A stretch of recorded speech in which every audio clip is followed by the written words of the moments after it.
Jumat 19 November pukul 8 malam live di Kompas TV. Memasuki pekan ketiga, banjir setinggi 1,5 meter masih merendam sejumlah titik di Kabupaten Sintang, Kalimantan Barat. Akibat banjir, 2 warga meninggal dunia, masing-masing di Kecamatan Tempunak dan Kecamatan Binjai. Polsek Kota juga terendam. 3 pekan harus dilalui warga Kabupaten Sintang, Kalimantan Barat di tengah genangan banjir.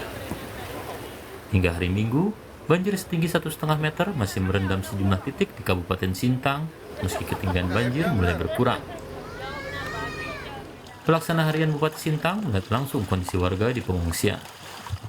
Banjir kali ini disebut-sebut terparah dalam 40 tahun terakhir. Banjir terjadi sejak 21 Oktober 2021. 12 kecamatan dan lebih dari 88.000 jiwa terdampak. Lebih dari 33.000 jiwa mengungsi di 32 pos pengungsian BPBD.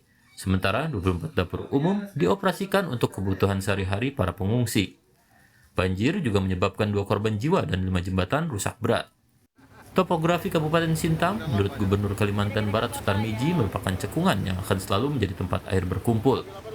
Namun, Gubernur melihat tak pedulinya perusahaan sawit terhadap potensi banjir dan pendangkalan Sungai Kapuas memperburuk banjir di Sintang tahun ini. Sungai Kapuas ini sudah 3 tahun tidak pernah dikeruk. Ya, itu salah satunya. Nah, sekarang itu sedimentasinya sudah lebih dari 1,5 meter. Nah, panjang Sungai Kapuas itu 1.100 kilometer. Ya.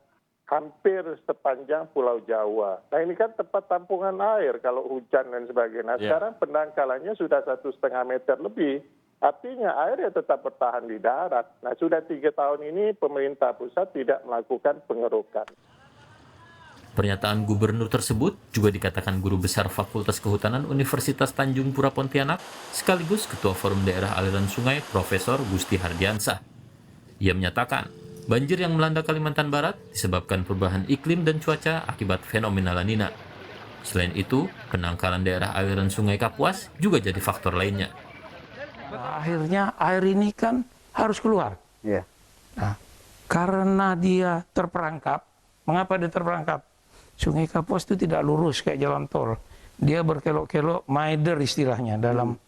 Dia punya endapan. Kalau bahasa Pak Gubernur itu pendangkalannya itu betonton. Nah itu menyumbat.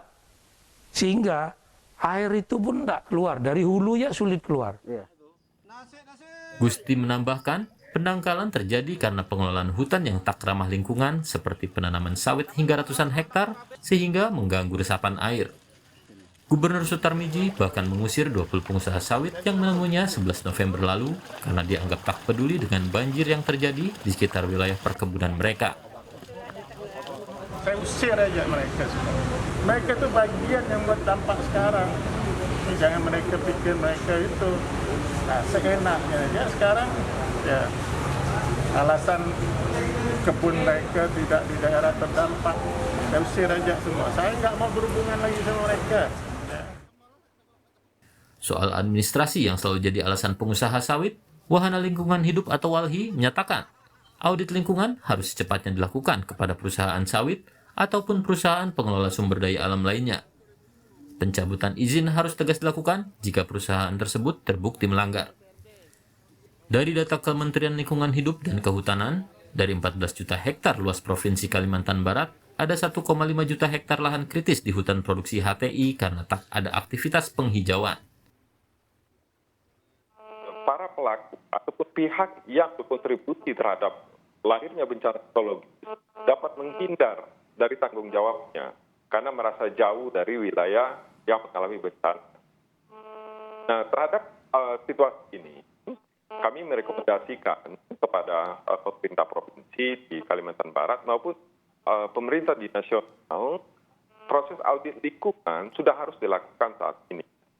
Sehingga nanti apakah tata ruang itu harus direview kembali. Terus beberapa izin yang dalam analisis spasial dynamics itu berkontribusi dalam peningkatan luapan air, itu harus dicabut izinnya dan proses kemudian harus dilakukan. Perubahan iklim hingga kerusakan alam menjadi sejumlah pemicu terjadinya banjir.